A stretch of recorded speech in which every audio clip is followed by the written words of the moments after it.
We thought we'd have a little change up this week, so instead of our regular schedule, we'll be playing 5 episodes from the 1946 radio show Intrigue. We hope you enjoy. Presenting the world's greatest mysteries.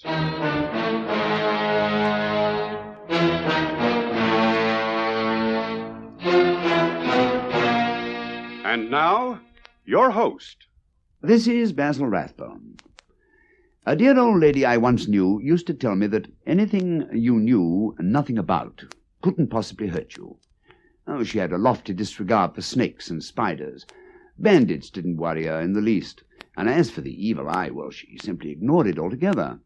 But she did read detective stories, and consequently had developed a great respect for both the hunters and the hunted. So much so that she used to roll a ball of wool under her bed every night, from one side to the other, to make sure no one was hiding there.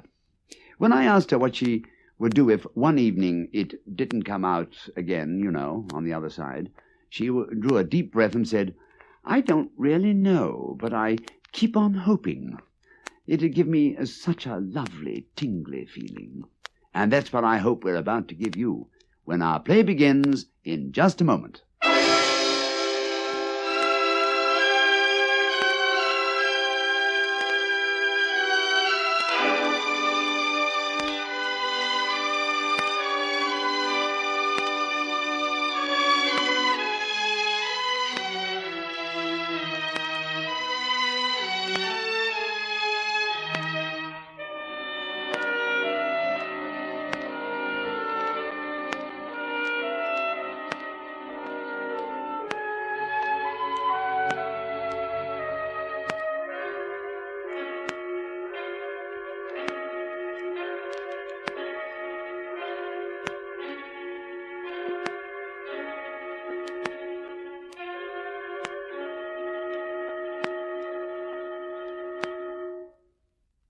Presenting Intrigue.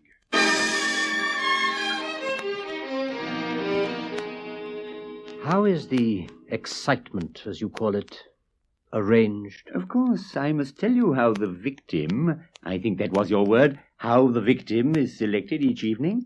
But not only the victim, the other member who is to act for the club and become Death's high priest for the occasion. Oh, good heavens, man, you mean they kill each other? Why, yes. The trouble of committing suicide is removed that way. You mean one of us may be picked this evening to kill one of the others? Why not? We should merely be doing him a service he requires. Would you refuse to oblige a friend?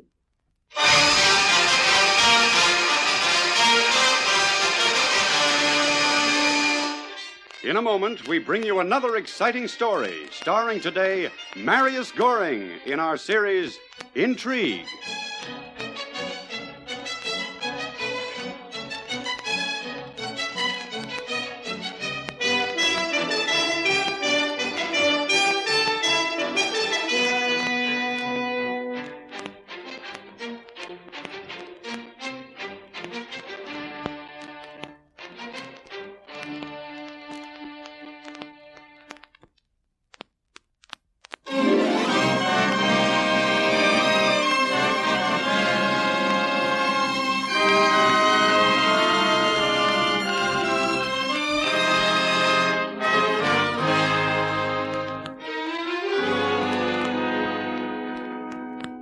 This is the story of a frightening adventure.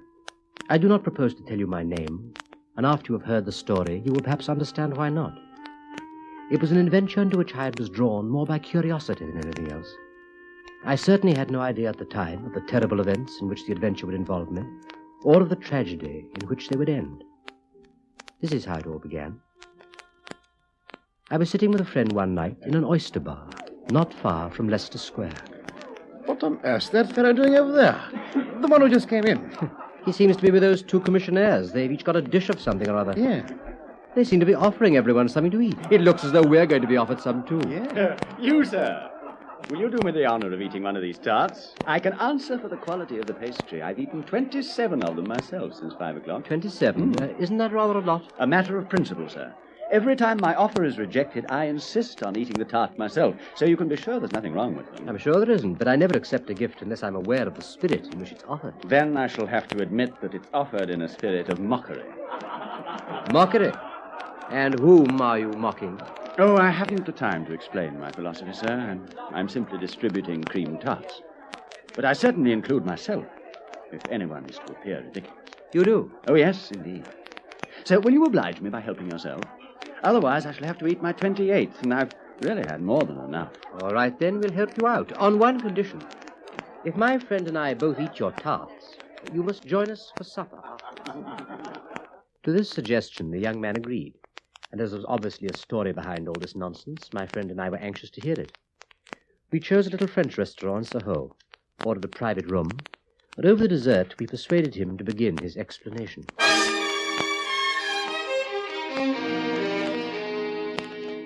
There's every reason why I shouldn't tell you my story, so perhaps that's why I'm going to do so.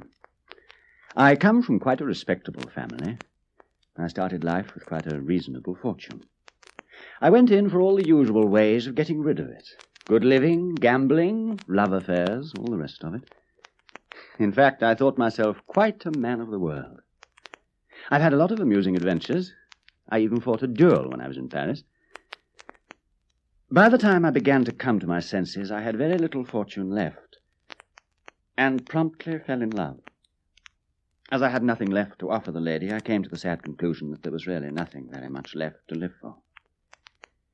I got rid of all the money I had left, down to the last £80, which left me just £40 to get rid of during the course of today. £40? What happened to the other 40? That went for a very particular purpose.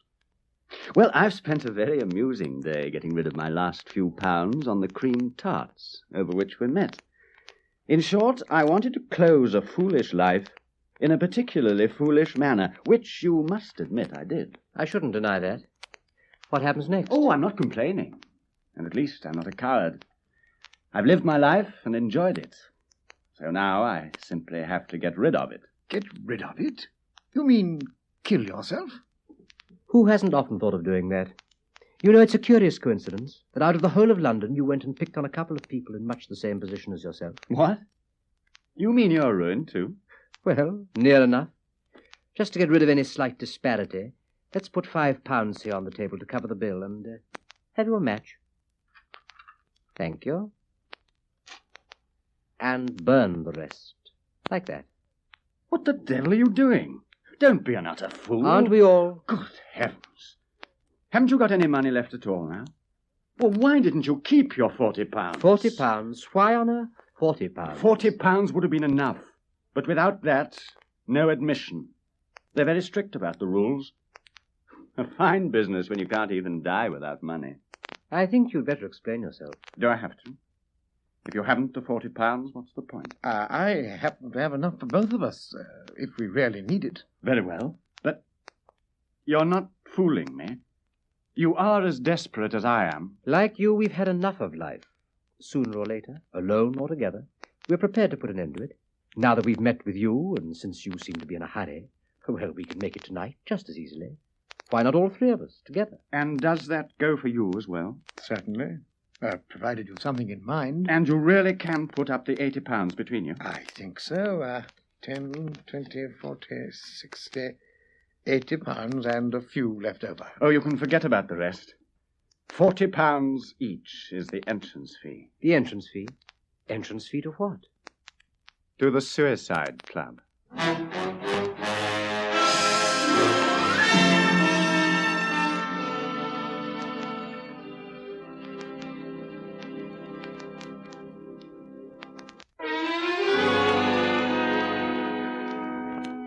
The Suicide Club.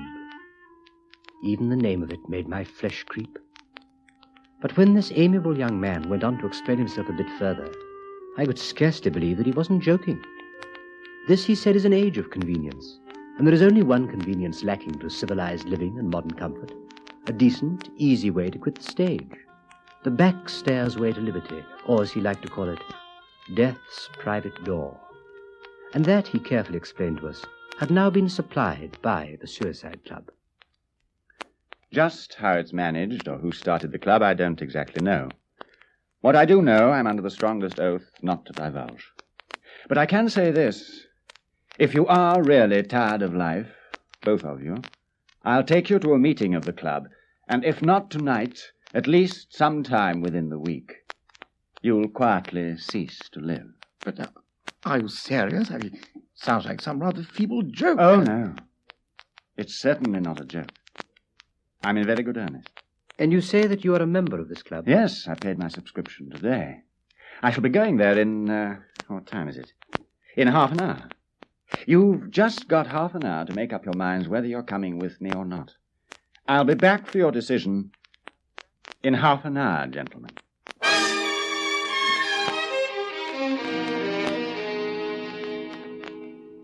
Whether the man was serious or not, that was something we couldn't quite decide. Indeed, the only way to settle the question was by taking him up on his offer, and it took us only a few minutes to decide to see the adventure through to the end. You've made up your minds, both of you. You don't want to draw back while there's still time. We're not in the habit of drawing back, either of us. Very well, then.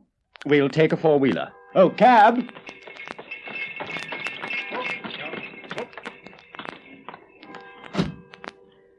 Well, gentlemen, in the circumstances, you'll appreciate that a certain amount of secrecy is called for until you're actually enrolled in the club. You'll forgive me if I take the precaution of blindfolding you both. Is that necessary? Yes, I'm afraid it is. You see, gentlemen, this is not a joke.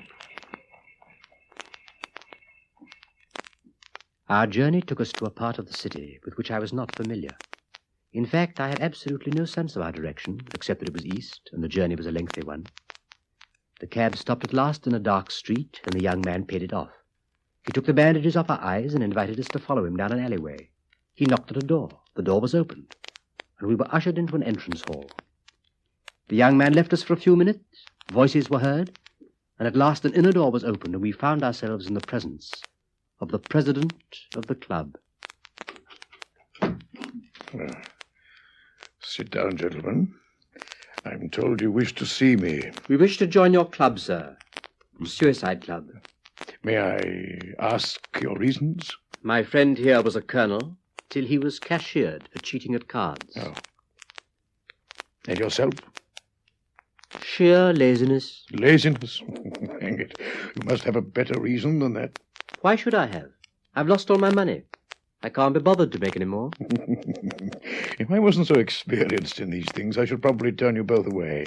As it is, I happen to know that suicide is almost always committed for the most frivolous reasons. Very well, then. If you're both prepared to take the oath in the manner prescribed, you will be accepted as members. The oath, I need hardly add, is an oath of secrecy. We are careful to make it binding in the very highest degree. When you've taken that oath, if you're willing to do so, then you will be enrolled forthwith as members of the Suicide Club. How long will that membership last?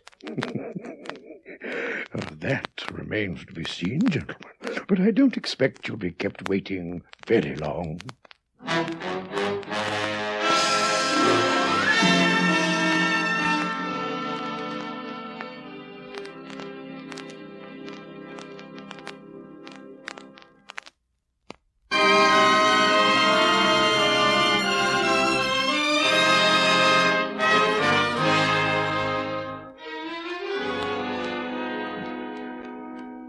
So we bound ourselves on oath to keep the secrets of the Suicide Club. Nothing could be conceived more passive than the obedience promised, or more stringent than the terms to which we had agreed. The man who broke that oath of silence could scarcely have a rag of honor or any of the consolations of religion left to him. We signed the document, but not without a shudder. The president received our entrance money, and without more ado took us through into the smoking room of the Suicide Club. We looked about us with interest. Few of the other members were much above 30, and one or two were still in their teens. They stood leaning on tables and shifting on their feet. Many of them were smoking nervously. Others had let their cigars go out. Some talked well, but the conversation of others was plainly the result of nervous tension. One man interested me intensely. He was probably upwards of 40, but he looked fully 10 years older. I've never seen a man more naturally hideous, nor one more ravaged by his excesses.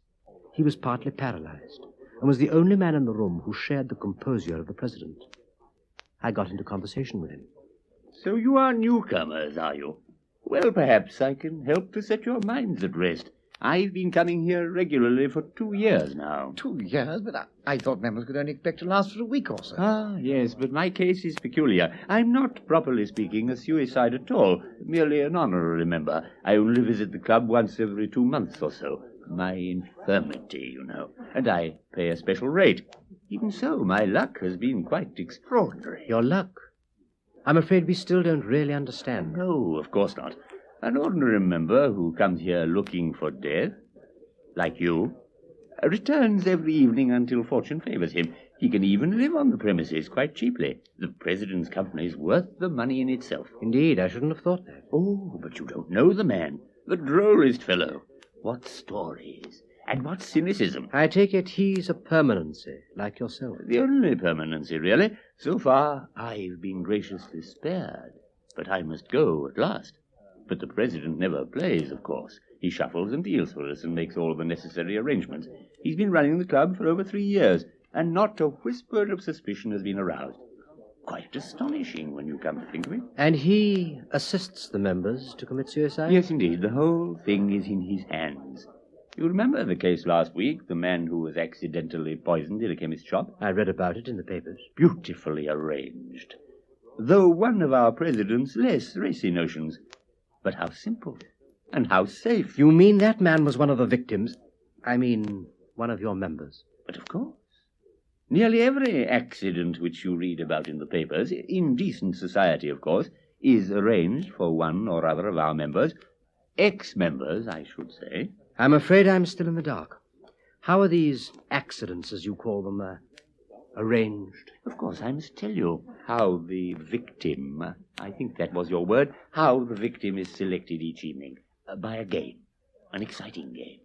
And not only the victim is chosen by this game, but also the other member, who is to act for the club and become Death's high priest for the occasion. Good heavens, man, you mean they kill each other? Why, yes. The trouble of committing suicide is removed that way. You mean one of us may be picked this evening to kill one of the others? Why not? We should merely be doing him a service he requires. Would you refuse to oblige a friend? Well, since you say that the game is exciting, how is it played? Extremely simply. The members sit round the table and the president shuffles and deals the cards. One at a time, to each member in turn. The member turns up his card, and I assure you, the suspense is almost unbearable. Exquisite. You mean one of the cards means that the member is to die? Exactly. The ace of spades is the card of death. And the card that turns him into a murderer? We prefer to say appoints him official of the night. That is another ace. The ace of clubs.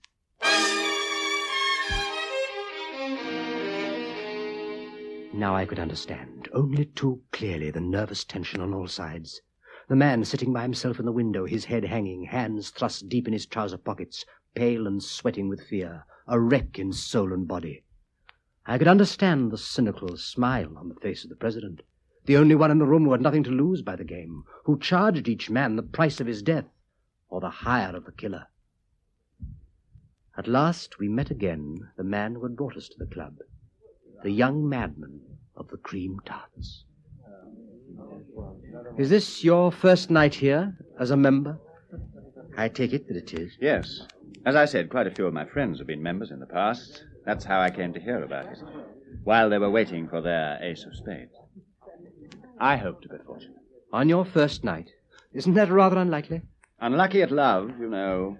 Lucky at cards. I lay you 5 to 1 that I draw the ace tonight. I thought you'd spent your last sovereign on cream tarts. I'm sorry, of course I did. Well, wish me luck anyway. I wish you all that you wish yourself. I wish you the same. If it's your pleasure, gentlemen. Well, this will decide it, one way or the other.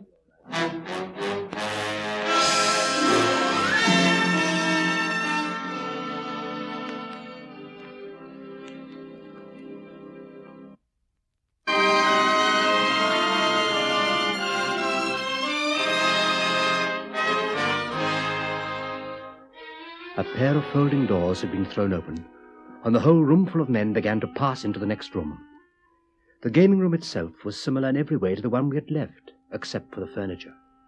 The center of the room was occupied by a long green table, at the head of which the president seated himself. In front of him was a pack of cards, which he began to shuffle and cut with careful deliberation. 13 members sat down at the table, my friend and I between the young man and the semi-paralyzed honorary member. Very well, gentlemen.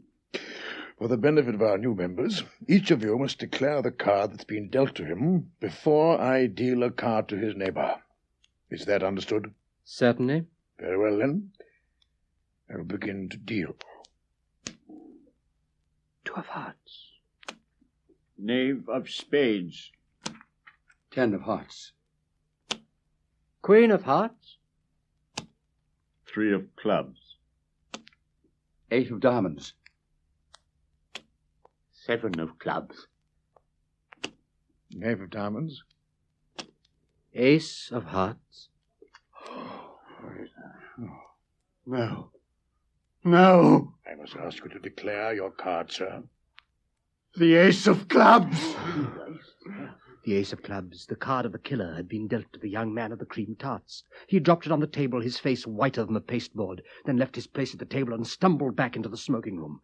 The excitement round the gaming table was now electric. The killer was known, and somewhere among the remaining 12 was the victim. Hope, fear, envy, and abject terror shone from the watching eyes of the players, a striking contrast to the cynical smile of the dealer.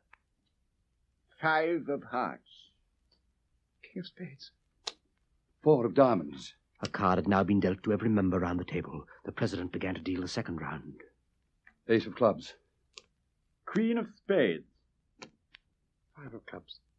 6 of diamonds. 7 of spades. King of hearts. 2 of diamonds. And once again the deal had come round to me. As I turned my card on the table, my heart was pounding in my chest. 10 of hearts. And now it was the turn of my neighbor, the honorary member. Ah! The ace of spades. No, no, no.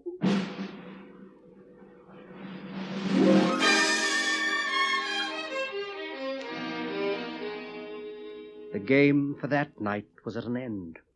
The president gathered up the cards again, replaced the pack in its box, then stretched and yawned like a man who has finished his day's work. But the honorary member, who had trifled with his fears one time too often, sat in his place with his head in his hands, drunk and motionless, a thing strucken down.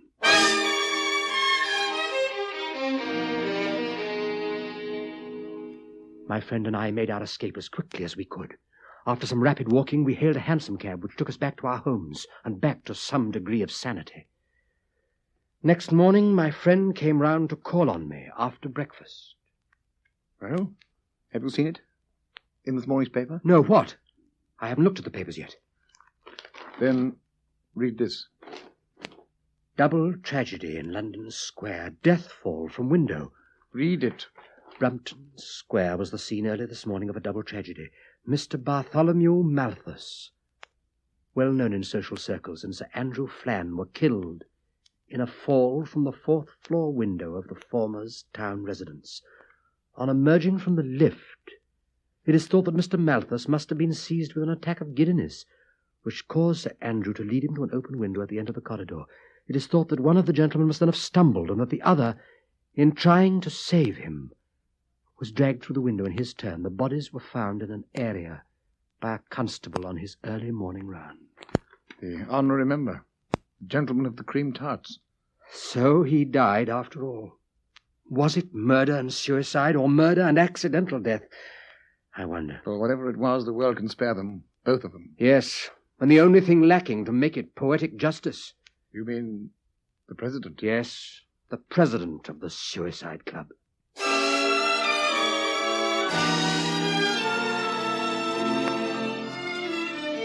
Whether the club is still in existence, that is something that I shall never know.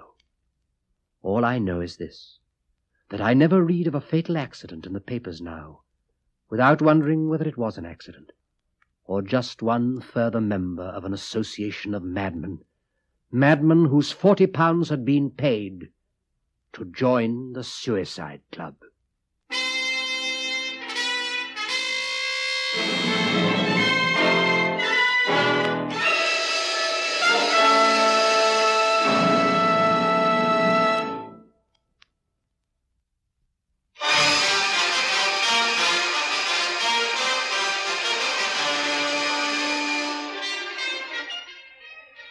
You have been listening to another exciting story starring today Marius Goring in our series Intrigue.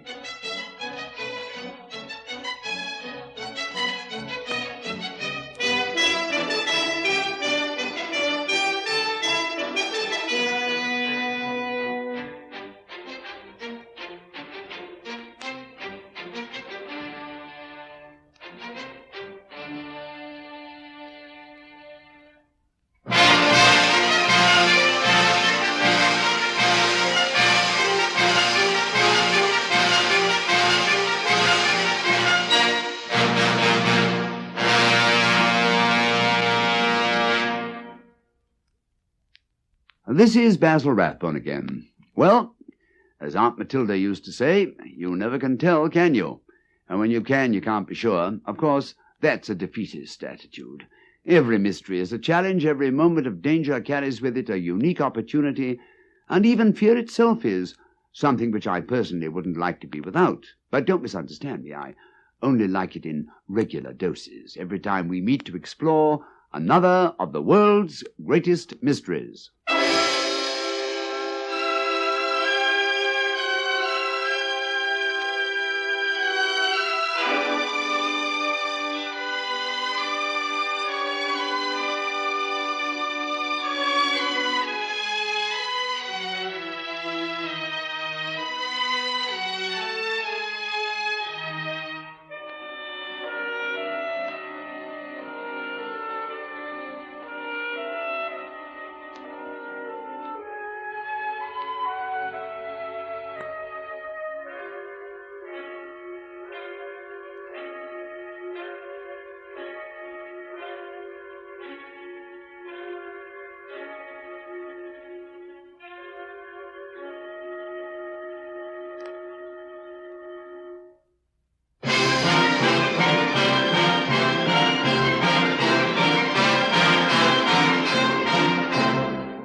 That concludes today's episode.